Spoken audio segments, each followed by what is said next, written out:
For the pancakes you'll need 100 grams of self-raising flour, 1 large egg, 80 grams of grated carrot, 4 tablespoons of low-fat or fat-free plain yogurt, 100 ml of semi-skimmed milk, 30 grams of sultanas or raisins, and a teaspoon, about a teaspoonful of vegetable oil. What we need to begin with: mixing bowl and 100 grams of self-raising flour,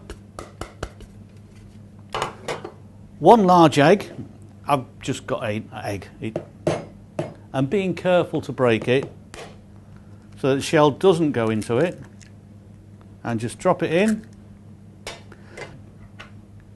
So for mixing it, I've got a fork. If you've got a hand blender or even an electric whisk, it will be quicker, it'll be a little bit easier, but it's perfectly doable with this. And you just keep on mixing the dry ingredients into the wet and keep on stirring around. It'll stick to the sides a bit and you'll get lumpy bits, but keep on going.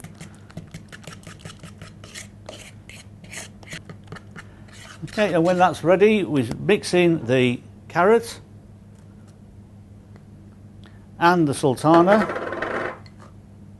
You can use raisins or sultanas, it doesn't make any difference. It's worthwhile knowing that if you're going to give children raisins or sultanas as a snack, it's not a good idea, because the sugar that's in the raisins sticks to the teeth, and you know what it's like when you're trying to get it, took a piece of raisin out from between your teeth, and it's just pure sugar that's eating away at the tooth. So please don't give children raisins to eat on snacks. Fine with a meal, not as a snack. So we'll set up the frying pan.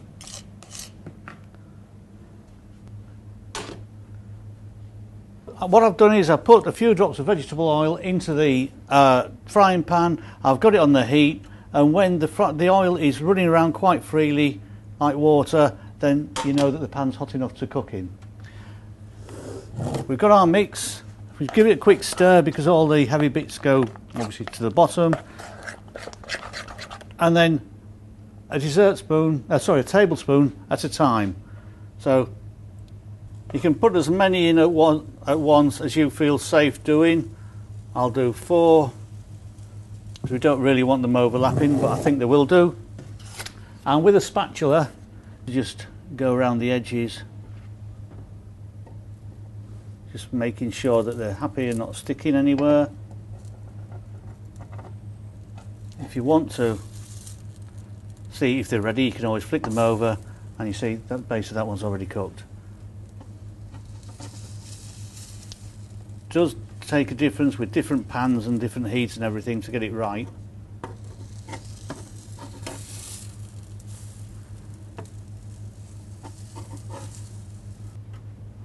And that's it.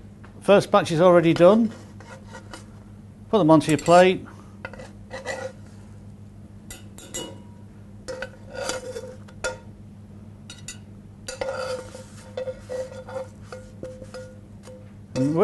And breakfast is served.